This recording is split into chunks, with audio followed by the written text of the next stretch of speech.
Agustus 2020 ini kita semua bisa merayakan HUT kemerdekaan Republik Indonesia ke-75 karena yang berbahagia dan penuh hikmat.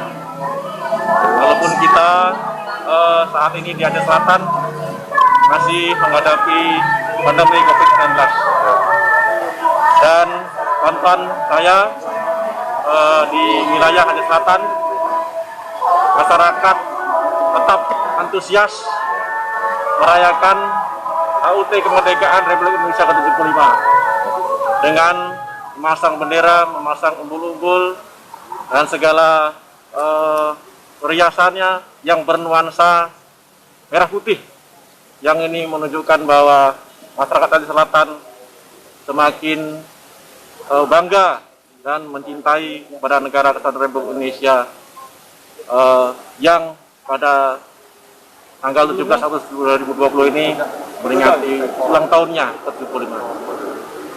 Semoga dengan perayaan HUT kemerdekaan Republik Indonesia ke-75 ini, Indonesia semakin maju, masyarakat semakin adil dan sejahtera, dan kita semua bisa menghadapi pandemi COVID-19 ini dengan aman dan lancar. Terima kasih. Assalamualaikum warahmatullahi wabarakatuh. Terima kasih telah mengunjungi Jabar Channel. Jangan lupa komen,